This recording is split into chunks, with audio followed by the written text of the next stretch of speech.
Good afternoon, everyone, and welcome to today's webinar. My name is Natasha Kipper, and I'm the Training Services Manager at BPA. Thank you so much for joining us today as we discuss do's and don'ts of media preparedness for reopening. As many of our bowling centers are inching closer to reopening, and some of you may have already reopened your venues, there are going to be new expectations from both current and new customers of your center. Having a plan in place and being prepared to manage your media relations will be of utmost importance in a successful reopening and sustainable future, and we want to help you prepare for that. Before we deep dive into this topic, let me introduce you to our experts today. From our QBKMF team with me today, I have Kyle Calcote, who is the online learning specialist and our webinar manager.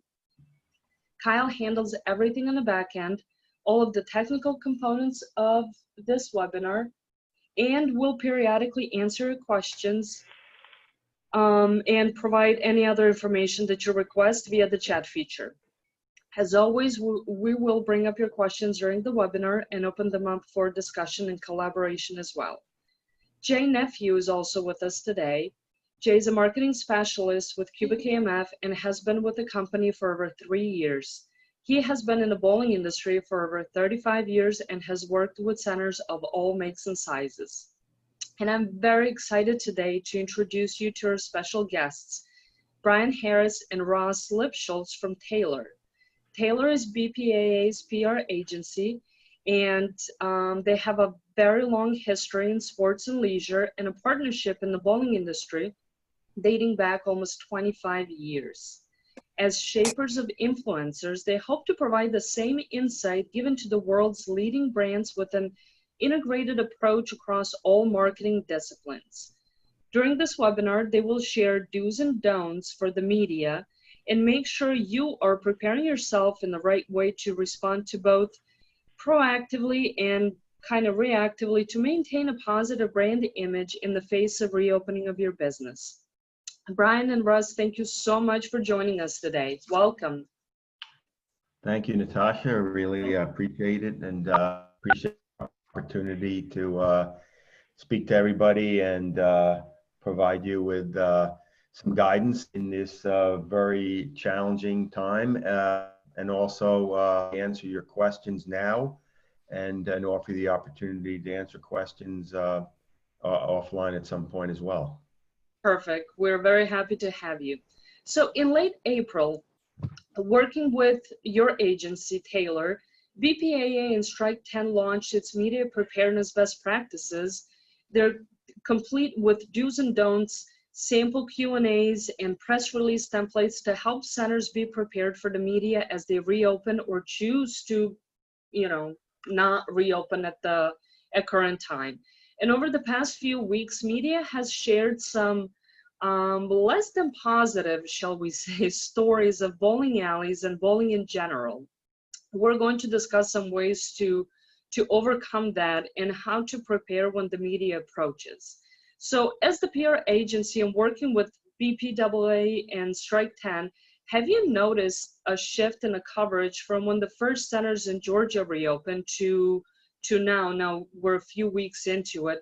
And as more centers across the country begin to slowly and safely and responsibly reopen, have you noticed any changes? Oh, absolutely. I mean, it's been a 180-degree shift. What happened when Georgia first opened, I think, was not unexpected because, look, we're all going through an experience and a scenario that we've never seen before. And I think there was a gut reaction from media and consumers that opening, quote, non-essential businesses like bowling centers was just not the right time. And certainly understandable for people to feel that way. We understand that. But there were some unfair shots taken at bowling, and frankly, experiencing for over 20 years that I've been involved in the bowling industry. It's just a challenge we have to continually to deal with, but we're certainly winning on that front. I'll let Ross weigh in as well, but what we have seen in the last month or so as centers have opened in Alabama and Wisconsin and Ohio, we have seen more positive and balanced coverage.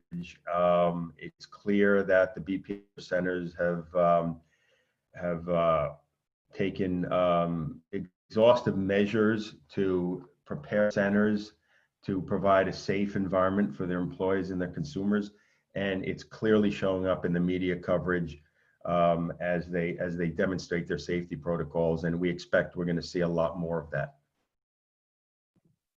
And the one other thing I'd like to add to Brian's point is, while there has been a large change in the way the media is perceived bowling, and the one thing I'd like to say is we don't view it as a monolith either. We realize that there are a lot of people on this call from different areas, cities, towns, regions, states, what have you. And the media coverage has been different. Different outlets are covering it in different ways. And our job as a partner of the BPAA, and also here as an advisory group to you and your center, we see it as a great way to help in those individual cases, because we've noticed that the media stories that are driving the most conversation and the most influence are not the national stories, but actually the ones that are hitting home in those local regions, because those are the ones that people on a day-to-day basis are reading and following, and that's where they get their news about what's great about their hometown or where they live. And that's what we want to make sure we're hitting, as well as the national stories for sure, but we want to highlight that the influence is greater on that local and regional level.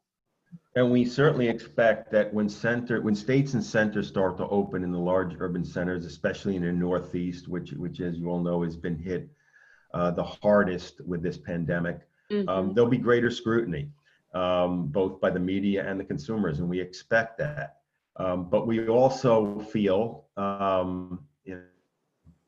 we're optimists, and we love is that ultimately wherever you are in the country, people are going to want to go back to bowling because it appeals to people of all ages. So we really feel that that people, even in centers like New York and Boston, which will no doubt be longer for the centers to reopen, the consumers are going to embrace the environment, but it's incumbent upon our member centers to provide that safe environment, and as long as that's communicated in practice, we feel that in time, the business will build back up. It may be slow in some parts of the country, others, and we have to expect that and manage expectations.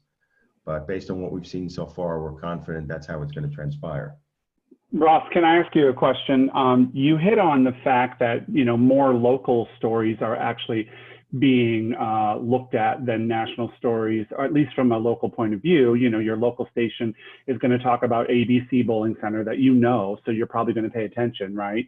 Do you think that this is now presenting an opportunity possibly for people who are preparing to open to spin and get coverage with a storyline that they can help control by contacting their local media and saying, hey, here's what we're doing. Would you like to cover this? Would that be an opportunity in your mind? So I do think that's the case. Being proactive in media outreach may not be something everyone is familiar with or comfortable doing. So we want to make sure that before anyone is proactive, you have a specific plan in place about your safety and health procedures, what you're doing to accommodate new guests and your employees, and really have your ducks in a row in that regard. But once you do have that, reaching out to those local media outlets is very valuable. Listen, we all understand, we've seen when Georgia reopened, I believe they were one of the first ones to reopen bowling centers, there was a talk of many national outlets. And sure, they may be doing it in a negative spin. But the thing is, when a customer in your market decides to go, they're really looking for information about their specific center. And while a national outlet may be talking about a general trend, those consumers that are going to bring your business back, they want to know how it is in their neighborhood. So if you can find a way to be on your local ABC station, your local newspaper, a radio station, even in some cases, can be great ways to drive influence and drive conversation to and around your center. So I totally agree that proactive is a great way to go, as long as you're prepared to discuss how you're making it safe and fun for everyone involved. Yeah, and it is an opportunity, a big opportunity, and the type of that we of the member centers taking advantage of that opportunity. We do want to point to that while the type of local media coverage we've been seeing, newspapers and local broadcast affiliates is great. It's not necessarily the primary way that a younger demographic gets their news and information. So be very mindful of that the younger demographic, teens, millennials, Gen Z, they're going to rely heavily on your social media channels and your website. So don't ignore that and put a lot of effort into communicating these safety protocols and everything that your center has to offer via your social channels as well, because that's really the primary way that you're going to reach that younger demographic. And I'd just like to call out one other thing is that actually when you've seen some national news outlets report on centers reopening and things of that nature, oftentimes their requests have been to interview a specific local proprietor and hear their story. That story of a small business and driving people back to it and reopening is of great interest to all sorts of media. Brian's right, social media is also a big key here. Making sure your messages are clear and publicly presented and your profiles are professional, kind, and reassuring to the people will give them excitement and drive anticipation for when you are open, or if you are already open, it will get them more aware of that and excitement to come and enjoy your center. Yeah, I agree with you. Boomers and Gen X, for sure, they're going to watch the news. They're going to watch the local news. But Gen Z and millennials, good luck. they live on their portable screens, period. So okay. I hear that for sure. Can we talk through some of the media preparedness best practices that centers should do to be prepared for the media upon reopening? Now, you guys put together this presentation for BPAA, and there was a list of do's and don'ts, and let's talk about those do's. Sure. Yeah, I'd be happy to. If I'm able to share my screen, would that be a possibility so we could walk folks through it? Absolutely, I will. And you might as well go to the don'ts right afterwards, Ross. Yeah. If you we'll certainly get into that. Sorry, go ahead. Oh, perfect. Good job. Thanks, Kyle. Very nice. So we'll go through here. Brian, I don't know if you want to give a quick introduction. No, let's go right to the do's and don'ts. All right, let's do it. Skipping to the do's. I think as I discussed before, these lists is available on the BPA's website, and we actually encourage you to go there. They have amazing digital resources. If you've not been to bpa.com to check that out, please do. It's going to be very valuable in your I think I would find it hard pressed to find one of our people who have not been there, because we promote it very heavily also. So yeah, they're probably familiar with their website for sure.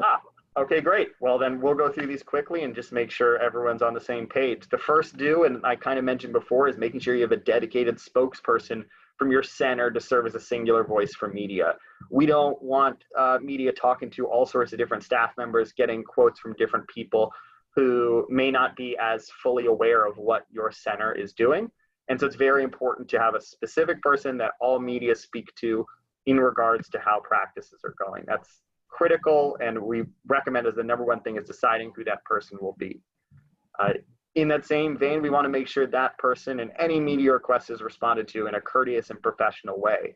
We know that there are a lot of times when media can be, come up with gotcha questions or say things that may not be true, but approaching them in a professional and courteous way will allow them to give you the chance to give your messaging, to tell your story. Coming off as adversarial can really turn that around on its head and really does not go for a positive approach. When you are dealing with media, we always want to make sure we're having them confirm their affiliation with a media outlet, whether it's the newspaper or the broadcast station, making sure they confirm it in writing if you don't know who it is. And then if you do know who it is, make sure to ask for any questions in advance. Many reporters are willing to give out topics, information that can help you prepare. So when they do come on site or you're on a Zoom call with them, you can be prepared and have your answers ready to go. Now, if sometimes media may show up uninvited or without notice, we always recommend to have all of your staff or training people that are employed there direct them to your specific spokesperson for conversation. And if that person is unavailable, collect that contact's details, get them their follow-up information, and you can contact them later. We don't want it to come into a, oh, so-and-so's not here, someone else will comment. We always want the same voice and a consistent messaging throughout.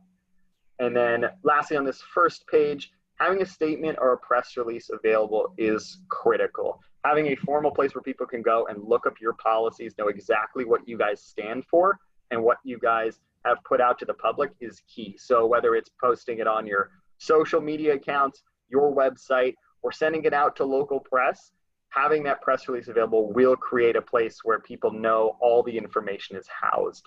And I'd encourage, and we would encourage, to post it on all of those possible owned channels that you have. And Brian, I'll let you take the second slide of do's here. Okay. You know, this is something which is not necessarily in our area of expertise. You know this better than us, but it is extremely important. You know, outside of what you communicate to the media, it's very important that you communicate, you know, in center as well. So having, you know, clear public-facing signage throughout your center, reinforcing what your protocol practices are and what you expect, you know, from your customers to comply with those is very important.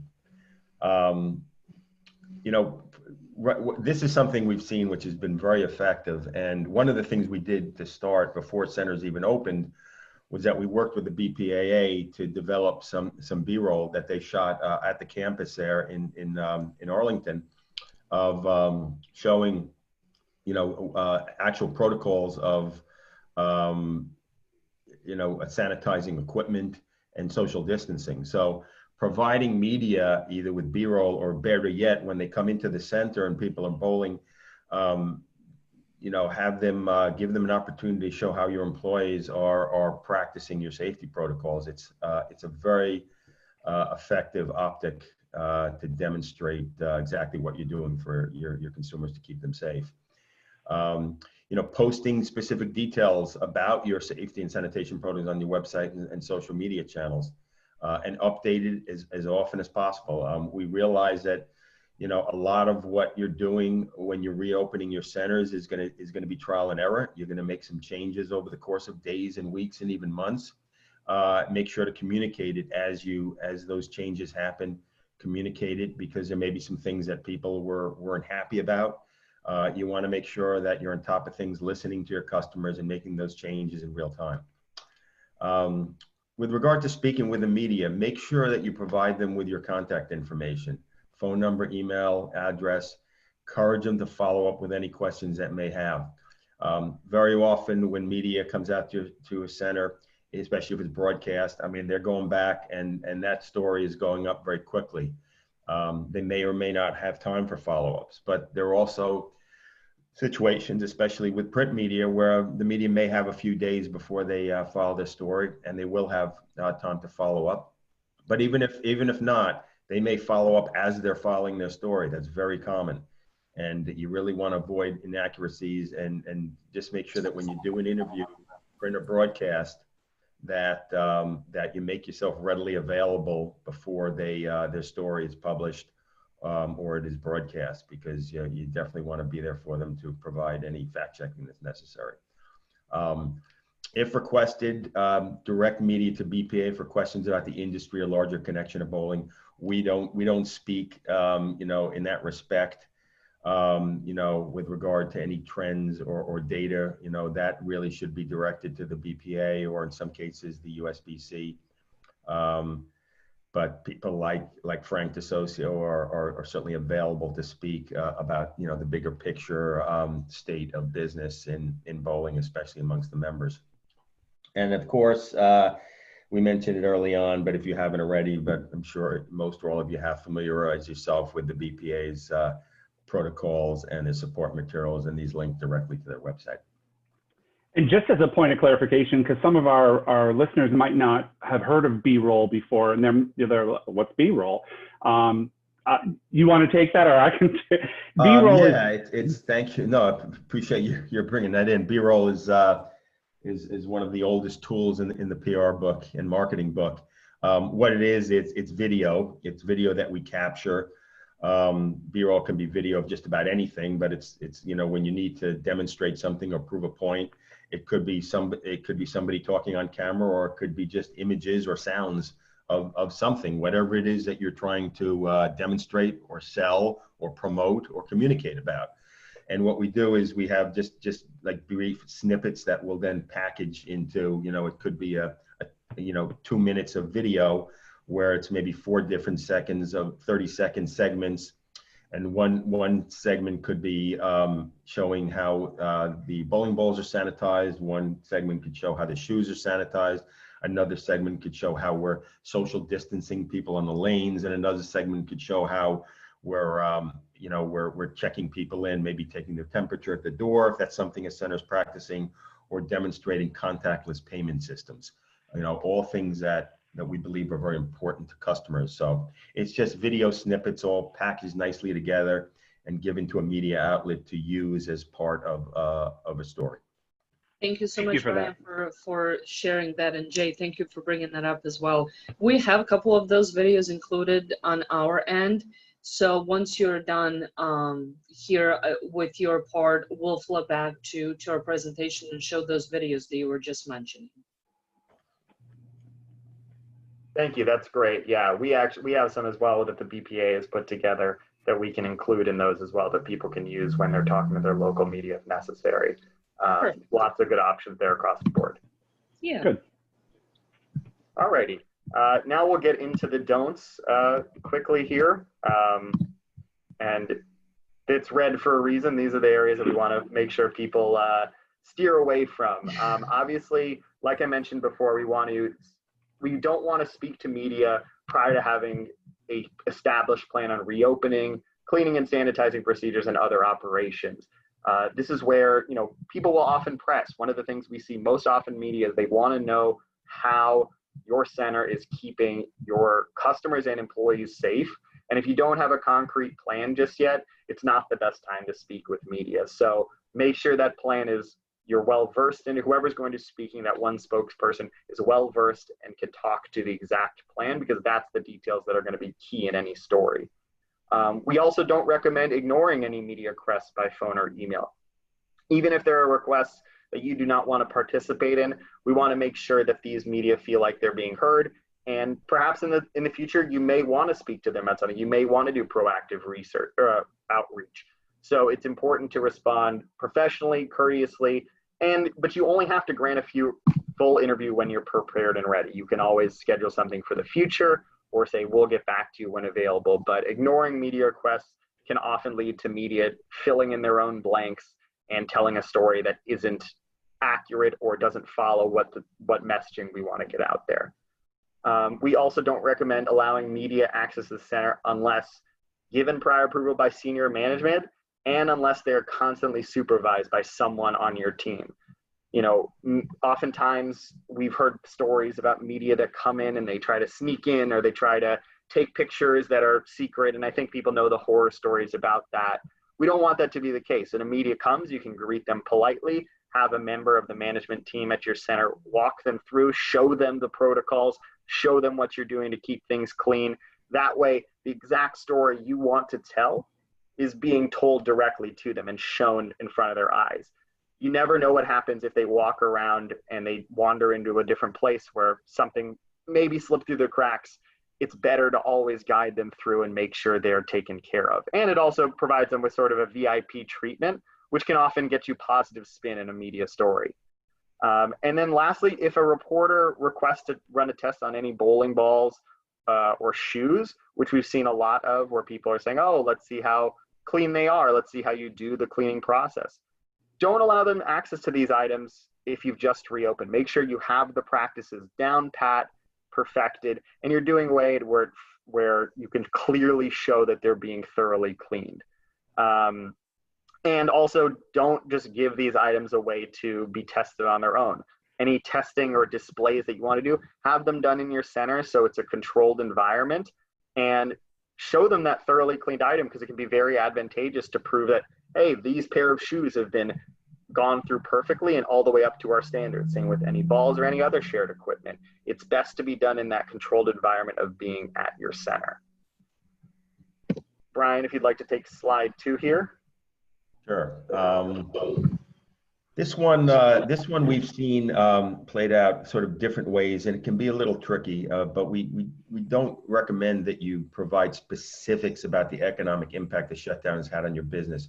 Of course, it's had an impact on everyone's business when you're shut down for several months. I mean, it's unprecedented, and we don't expect you to, to communicate to the media that everything's great by any means. And it's certainly okay to say it's been very challenging, very difficult on our business, but just don't get into specifics about, revenue impact or how many employees you may have had to lay off or furlough and whatnot.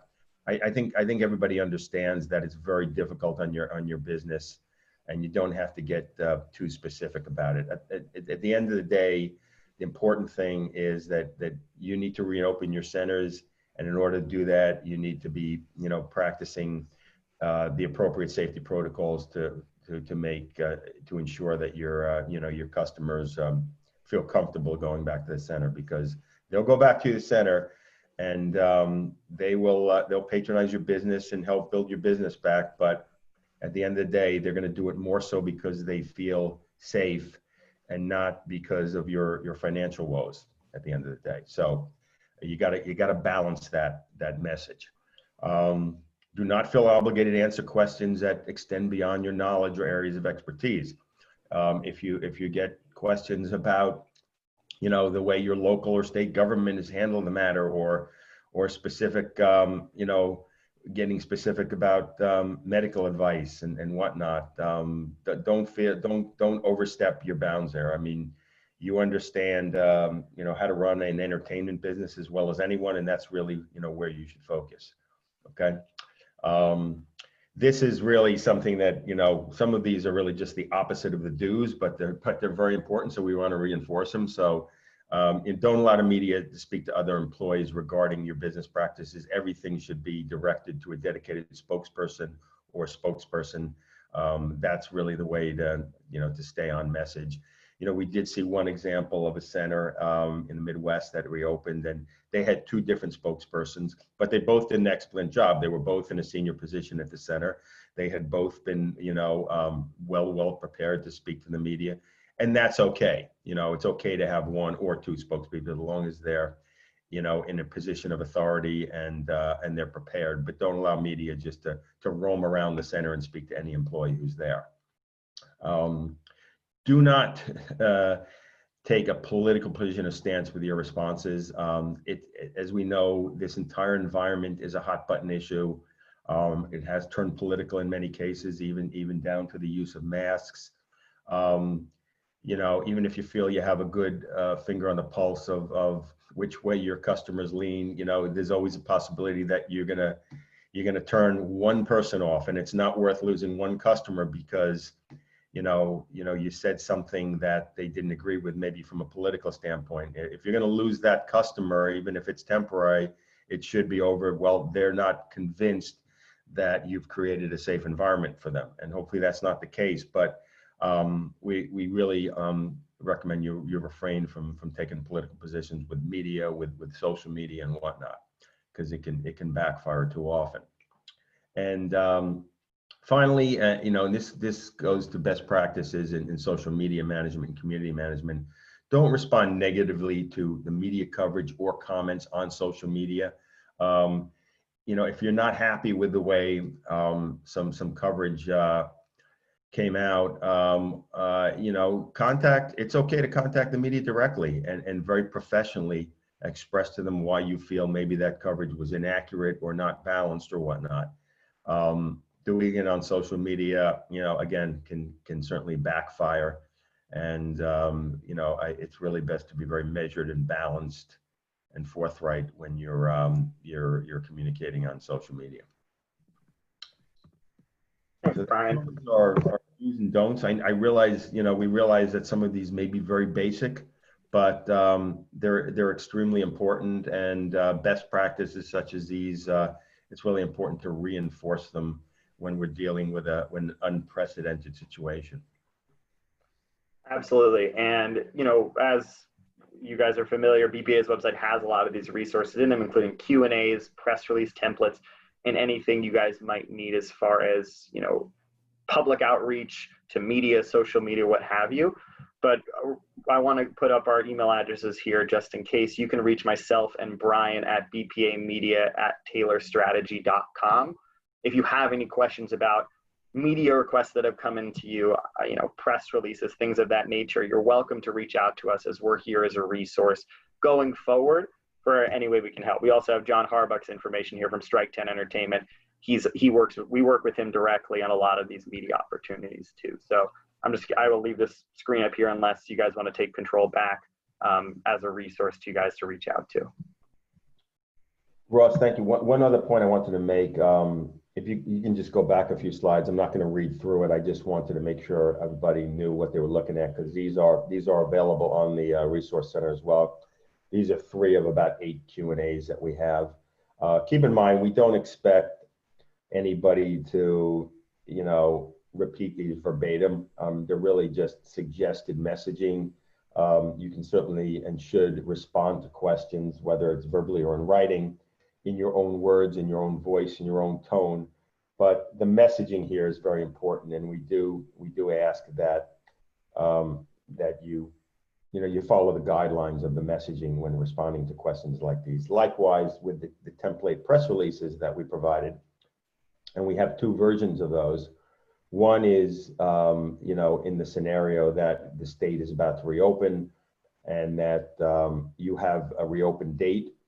And the other scenario where the release is tweaked a little bit is the state is reopened. It has mandated that businesses like bowling centers can reopen, but you're not ready to reopen. You don't have a reopen date yet. So, that's important to communicate as well. So two little different scenarios, but we crafted templated press releases, which of course can be customized and should be customized. But again, the basic messaging is important, and we ask that you kind of stay within the messaging guidelines. But these hopefully can cover, either scenario when you are, ready to or preparing to reopen, and that reopen date is fast approaching. That's perfect. Thank you so much for sharing that. I was just about to ask you to go back a couple of slides and pull that up, because we know a lot of people are actually working on these pieces right now as they are getting closer to reopen. So thank you for sharing that again. I want to talk about a few of our customers have done a very good job of media preparedness and sharing their message and what they have done so far and what they continue to do to assure safety of their employees and their customers. Jay, can you talk to us about that a little bit? We have a few of them that we know of. Castle Lanes in Racine, Wisconsin, I do believe. I'm not sure if I'm pronouncing It's Racine. You're close. Okay, good enough. I've seen a lot of their social media communication over the past few weeks, and Jim Grant here has shared their information in the chat box. And then Jay, you worked with Anthony Peroni yesterday, and you have another show coming up on Beyond the Frame tomorrow. Can you talk to us about those 2 a little bit? Well, maybe you don't want to give it away. Well, yeah, I'll talk about Anthony. Anthony made. Tell us, great interview, by the way, both you and Anthony. Anthony's a good guy. He's such a, he put his video together from the heart, and he really spoke from a personal point of view about his center being ready to reopen. And he did all the right things. He had the right B-roll footage in there. He showed the center being cleaned properly. He showed a pizza being served properly. His employees were wearing the mask. So he did the right thing. He must have followed your guidelines, guys. And then tomorrow on Beyond the Frame, we're going to talk to Mr. The owner of the clubhouse, Darren Van Tassel. Yeah. So we're going to have him on, and he made a different type of video using TikTok, and it was from the point of view of a customer walking through the facility. They stood in line outside, social distancing, they got their temperature taken, they were handed a bowling ball based on their asking through the sanitary procedures. It was really a different video. So tomorrow we're going to talk about that with Darren and understand his mentality behind there. we've also seen examples of local media. I have personally in the Houston area. One of the centers closer to me, Channel 2 News came out and did a little story the day, like an hour after they opened. They had, 20 lanes going, and they did a very good job covering it. And the center was, Don Ellis and his crew did a great job at Emerald Bowl. They were all doing the right things. They were practicing their social distancing. They were doing their sanitization. They showed people cleaning the tables and the chairs and the bowling balls. So, they took it, they worked with the media closely, obviously, and they did a great job. So it's not all negative. Unfortunately, we tend to remember the negative, I think, a little more than the positive sometimes. So yes, and as well as I do, how many of our customers have actually done a fantastic job of showing everything they've done so far. I mean, just look at the example of headpins. They have really stayed on top of it with communicating with their customers via social media, and again, beautiful videos and all the material that they have prepared. So, Brian and Ross, thanks for sharing some of those tools that people can leverage, like the press release, et cetera, because that's important. But what are the next steps that you and the BPAA and Strike 10 are going to be working on to promote bowling and support bowling centers? Can you give us a little hint into that? Yeah, well, a couple of things, because we began working with BPA and Strike 10 again in early April. We're really in what we call phase one of our engagement with them. And the focus has really been twofold. One is what we call the interim messaging phase, which is what we're doing now, is developing all of these messaging and response resources, for the centers for when they reopen. Okay, so and we're still in the midst of that because there's so many states and centers that still have to reopen. So we're going to continue to be working with the centers in some respects on a state level. In some respects, we've been speaking to some centers one-to-one to help prepare them for media opportunities. We've been preparing executives like Frank DeSocio and some center operators for national media opportunities. But we're going to be continuing to do this probably over the next several months as centers, reopen in a phased approach. The other part of our remit is conducting a quantitative study based on a representative pool of 1,500 consumers. And from that, we're going to take the insights that we learned, and it's going to be very specific as to what, would motivate people to return to bowling, their feelings about the safety of the environment. We'll look at league bowlers, we'll look at casual bowlers, and we're going to take those insights to inform a longer term communication strategy. So when that's completed, we're going to develop that strategic recommendation for centers on communication and media preparedness on a longer term basis. Now, we certainly understand that the economic environment can go through its ups and downs over the next year or so. If you listen to the medical experts, I mean, there could be another outbreak of the virus in the fall, and obviously that's going to be a setback. But it's something that everybody has to prepare for. But even if something like that does happen, we feel that what we're developing now and what we develop through this quantitative survey will help prepare the centers for just about any scenario if they have to, close their centers again and then reopen again. So, we're really in kind of this early phase. Longer term, how we work with BPA and Strike 10, is something that, we'll discuss with Frank and John in the coming weeks. But, we feel we'll bring, great value in providing,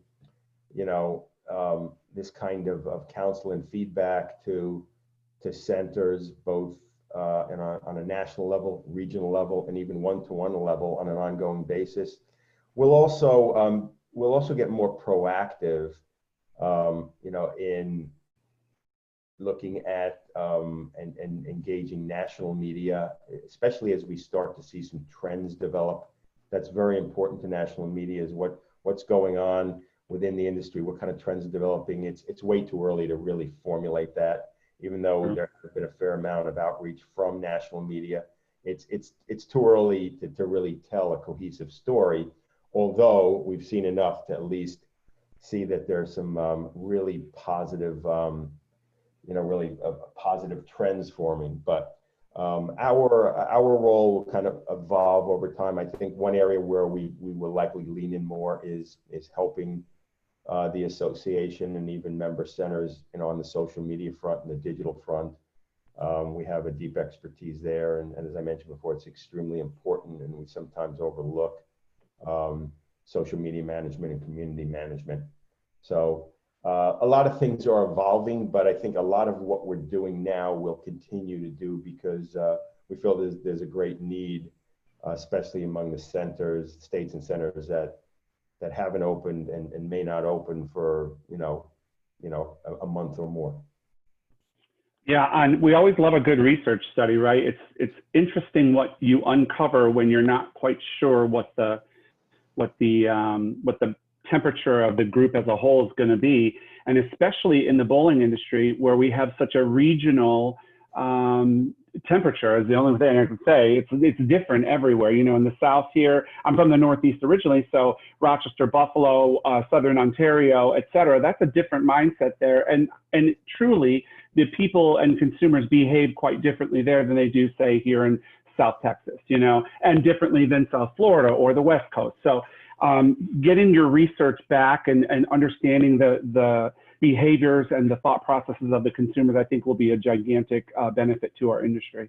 Yeah, I think we make a lot of assumptions and whatnot, and you know, often we're right, and often we're wrong, and in the same breath. Yeah, exactly. You know? So we hope the research will help us focus on really what's most important to consumers. For example, you know, in the Northeast, it may become the norm for a while for people to go into centers wearing masks and bowl or wearing masks, and people may feel very comfortable about that. But in other parts of the country, consumers won't feel comfortable, not just wearing a mask, but seeing other people wearing masks. So, you know, we have to take all of that into consideration, and we think the research will help give us insights into what the consumers are thinking right now. For sure. It'll be very interesting to see. All right, we have a question that came in from Anthony Peroni. Anthony is asking, how do you both feel on the use of testimonials at the stage of just recently opened? Is mom the best voice? Brian and Ross, I think this is directed to you. Okay, Ross, you want to take that? Yeah, no problem. I think if you've just opened, I think there's certainly a good place for testimonials and people being excited that they're part of the community, that they feel safe returning to bowling alleys. Testimonials are very helpful in that regard, because people want to know what others are saying. It's the same reason why when we go to buy a product online, we often read product reviews, or we often talk to friends and say, oh, how was X? How did you like when you bought Y? People want to hear that experience. So if you just opened, though, keep the testimonials top level. Keep them to, are you having a good time? How do you feel coming out and going bowling again? We've seen a number of good media examples coming out of Ohio in the past couple of days, because I believe Ohio on Tuesday just opened up, allowed its bowling centers to reopen. Yes. And yeah, exactly. And so, and a lot of the quotes you're getting from people are, it's so great to be back in my community. I feel like I'm a part of my bowling family again. I do feel that they're putting my interest in a good place. That's a great thing. Now, as we go forward and you're open for longer, people can give more specifics. You can have more testimonials on that front. As far as, is mom the best voice? I'm guessing that question is regarding, are the best people to use for testimonials parents? Is that the question? And I think that I would assume that's what he means. And if I could chime in here, Ross, I agree with you. And I would actually say, you know, from a marketing perspective, you have to kind of look at your demographics you're marketing to. So if your goal is to attract mom and the family, then yes, mom's going to be the best person to talk to other moms. But if your goal is to attract, you know, Gen Zers or Alpha Geners, then you need to talk directly to them. So you're going to have to find some people in that demographic to give you the spin that you need. You know, and like you said, Ross, you just can't do it too early. You have to wait a little while longer until you've got, you know, some days under your belt and you've got the right message that you're looking to get out of them. Exactly. In any demographic, people find a spokesperson or a testimonial most effective from someone they can relate to. Exactly. Like 4 or 5 feet from the. Oh, I thought that was the question. Yeah, no, I was just going to say, you're absolutely right, Jay. If it's a mom is talking, a mom is going to resonate most with other moms and parents. If it's a young person talking, they're going to resonate most with them. It's a matter of, you all know your audience and who comes to your center way more than I do. But if most of your business is league bowling, having someone talk to their excitement for league bowling is going to bring people back.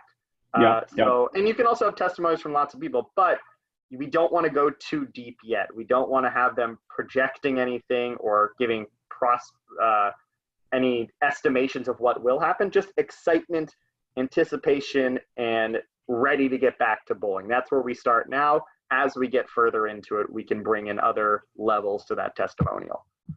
And to that point, another way of you know, leveraging testimonials, if you will, and if you have the resources, especially to carefully manage your social media channels and manage your community, you know, if you see other people, you know, your customers referencing you on social media in a positive way, go ahead and share that content on your own channels. You know, that could be very powerful, especially again with that younger demographic. So if somebody tweet something very positive about your center, or post something, you know, some great photos on Instagram or Facebook, share it on your channels. You know, that can serve as a very strong testimonial unto itself. And all it takes is a couple of clicks of the mouse. Perfect. Thank you guys for answering that, Anthony. I hope that answered your question. If you have any follow-up questions, just let us know. And Jay, how about we take a couple minutes to show these videos? Oh, the B-roll, yeah. Yes. See, this is a good example of B-roll here. I know it's probably choppy on the other end watching because of bandwidth problems or whatever, but what it'll do is it's showing the proper way to clean a bowling, or the most accepted way from the expert's point of view. So if we have CDC guidelines and they're saying using these types of cleaners and use these types of utensils to do it, then they're going to do it this way. The advantage of giving this B-roll to the station is twofold. One, you're going to be showing the station that will use this hopefully to show the proper way to do it and that you are following it, number one. But number two, what happens to B-roll is that B-roll sits in their library, and if you watch a news story about smoking or obesity, it's the same fat people walking down the street every time. I mean, every station uses the same B-roll for obesity stories or cell phone stories, and it's just humorous because once you see it, you'll pick it out. So we want them to have good B-roll to use.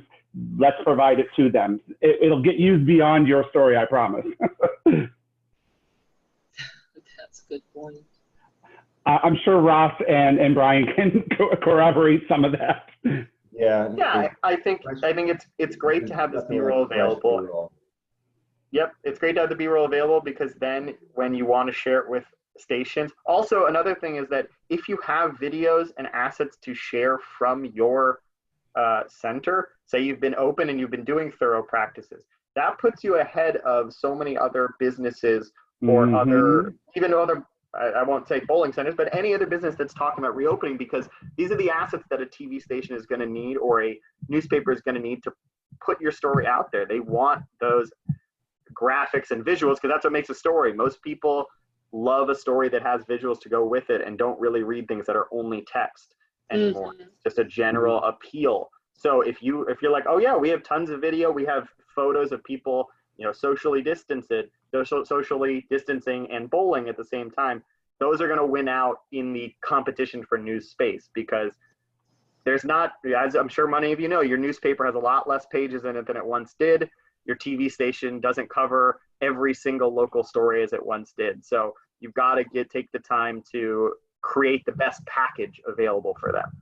Mm-hmm. Excellent. Yeah, and all your print, all your local newspapers, all your quote print is all online now, and increasingly when you see a quote print story, if it can be accompanied by not just still images but video and links to other resources, maybe it's a link to, you know, some resources that the BPA provides or to the CDC, that just makes the whole it makes the whole story you know, a much richer experience, and media welcome that. So the more assets you can provide them, whether it's video or links or still images, the better the story.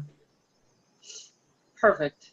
Thank you for sharing all of these with us so we can show it to our viewers for sure. And Brian, Ross, you have already mentioned a few minutes back that BPA member centers can reach out to Taylor directly with any questions they have about dealing with the media or press or any issuing statements, correct? That is correct. Correct. Perfect. So thank you for sharing that with us. I'm monitoring the chat. It doesn't look like we have any other questions that have come in, but we do have a question that came in just a little bit prior to the webinar. And what is your advice to bowling centers and proprietors who might fear the backlash of appearing to reopen too soon? Well, that's you know, it's a good question, and I think it's first of all, understand you're not alone, okay? Because there's backlash, and we've seen it, and will be against entire countries, entire states, entire municipalities. So you know, it's you're not alone, and I think it's something that you just have to be prepared for. There are some people who are gonna, you know, we saw a case with a proprietor in Michigan who opened, and he has an entertainment center, and he's got, he opened up his facility, but not for bowling, it was for outdoor amusements. And there was a lot of backlash the first few days, including on social media, and he closed down his facility. And he was very open and honest about what transpired. He admitted he probably opened up too soon. So he did it in a very respectful and professional manner. We're not suggesting that if you get negative feedback that you know, that you should you know, that you should automatically do that. I mean, that's up to you. That's a business decision. Sure. But you know, whether you do that or not, you know, you take a similar approach, you know, that this our member in Michigan did, which was extremely professional and sound, and you have to respect that approach. But at the end of the day, if you feel like you know, you opened up and you were prepared and you're providing a safe environment to your customers, stick to it. Don't say I'm sorry, I didn't realize. You know, I mean, you do have to listen to your consumers, absolutely. And let people know that, because likely when you open your center, even though you maybe done an enormous amount of preparation, you know, you realize, you know, there's some things, okay, I got to correct, I got to do differently, and let people know that you're listening to them. Yes, I understand your concern. I understand, you know, you brought some of your concerns about, you know, some of our protocols. We're addressing that. We're going to make some changes. Make that very clear on social media, on your website, with the media. Don't hide from any of that. But again, you know, just stick to your guns. If you feel like you've been prepared and you did everything you could, don't apologize. You don't have to apologize. You know, there are always going to be, not always, but there are going to be some people, and there are going to be people for a while who, you know, don't feel it's appropriate for non-essential businesses, bowling, health clubs, hair salons, nail salons, that they shouldn't open. And look, people have to run their business. They have to make a living. So you've got to balance people's concerns with you know, taking the appropriate preparations to run your business. So I think every business owner, every government, and like I said, even up to the top, every country has to deal with potential backlash. Yes, and some of the folks have been quite critical of many businesses like bowling and hairdressers and barbers and nail salons, like you have mentioned. But you know, also people have to realize, just because they are allowed to be open doesn't mean anybody's forcing somebody to go there.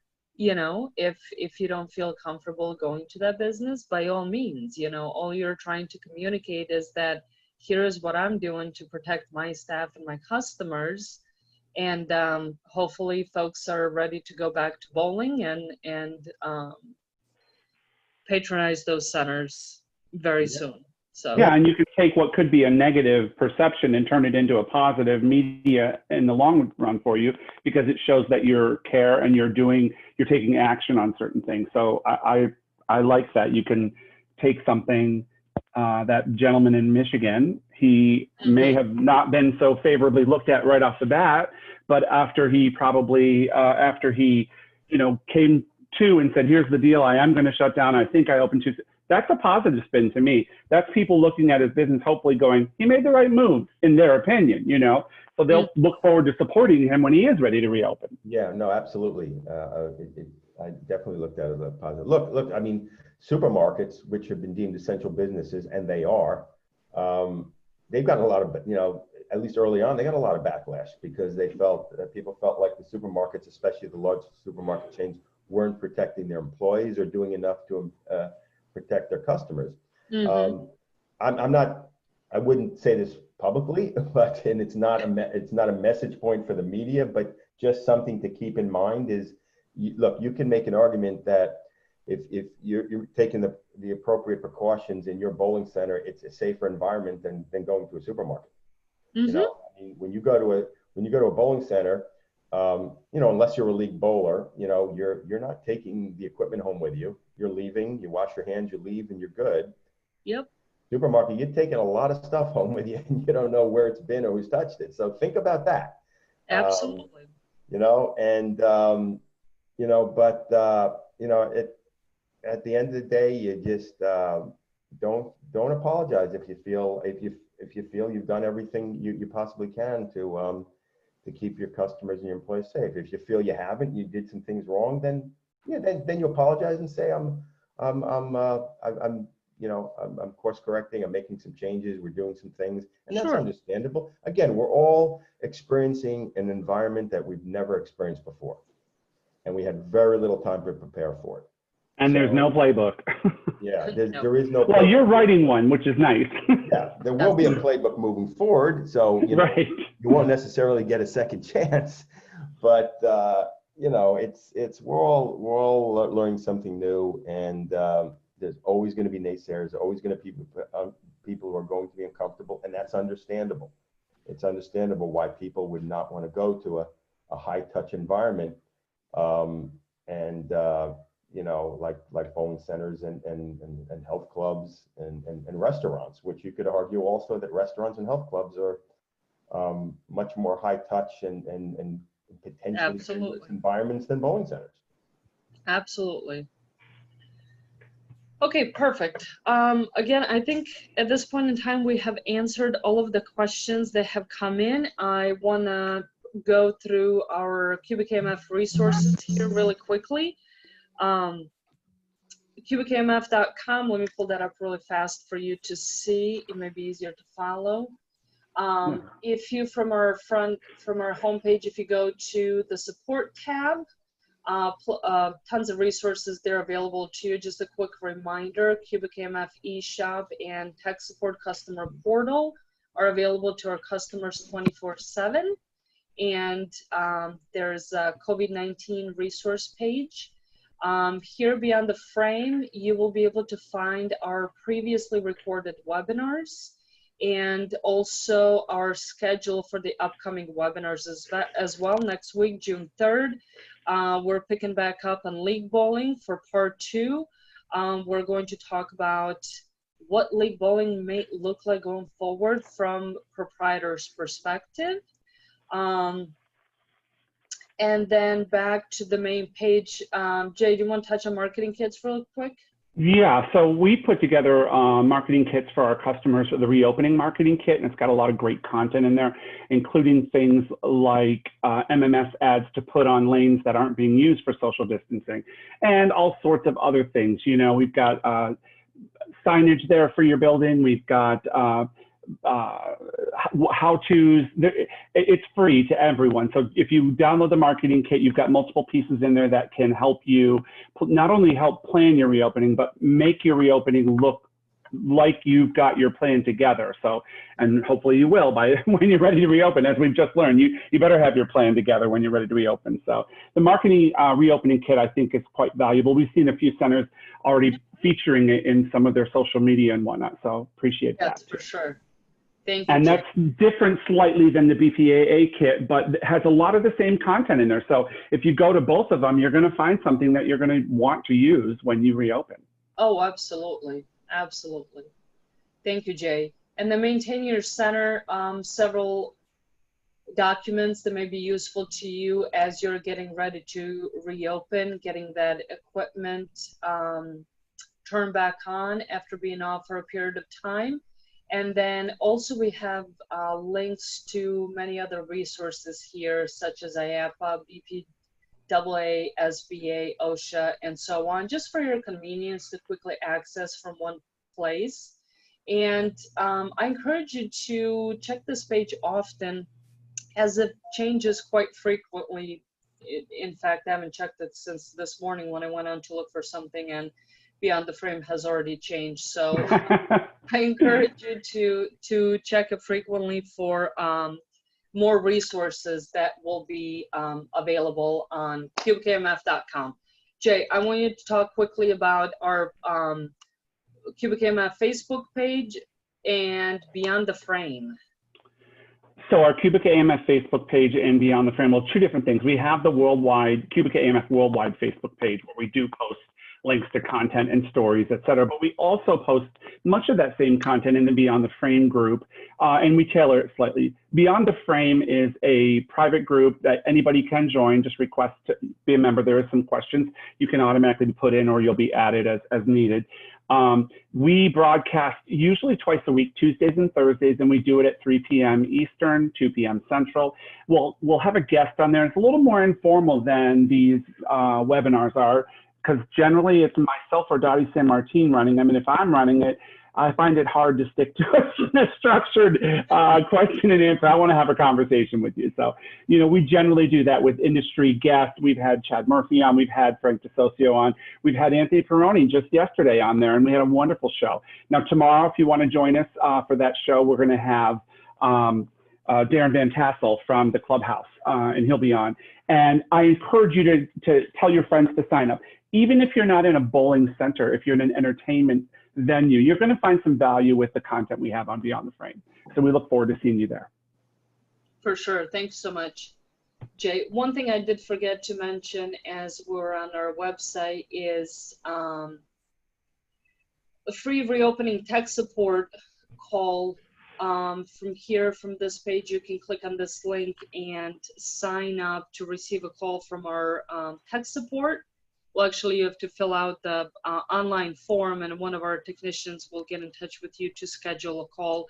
Whether you have questions, need assistance as you're getting reopened, or you just need them to be there for just in case. Whatever the case is, I encourage you to fill out this form and schedule a call with them. Mm-hmm. And you know, they probably are getting, not probably, I know for sure they're getting a lot of calls over the last couple of weeks as our centers are beginning to reopen. So I strongly encourage you to go on and fill out this online form and allow them to schedule a call with you to be able to assist you better and to make sure that you have all of your questions answered. I think, Jay, that is all on our end that we wanted to cover. I don't see any additional I don't see anything we missed. No, I don't either. Brian and Ross, thank you so much for spending your time. Yeah, thank you. Well, thank you. Thank you very much for having us. We really appreciate Absolutely. the opportunity. We look forward to talking with you soon, and hopefully we'll have a lot more success stories to share with one another. We definitely will. Not hopefully. We for sure will. You're right. You are That's right. Just true. watching you, Jay, and Anthony yesterday, it gave me a nice little shot of enthusiasm just listening how well things are going, and hopefully more states will follow suit behind Georgia and Florida, and hopefully before long here, we'll be able to touch on some of those stories. Absolutely. Thank you guys so much. Your time is very much appreciated. Thank you for sharing all of the valuable information to all of our participants. Thank you again for joining us for our weekly webinar. And don't forget to join us next week as we continue discussing league bowling from Proprietors' point of view. Thank you so much, everyone. Have a great afternoon. Have a great day. Bye-bye.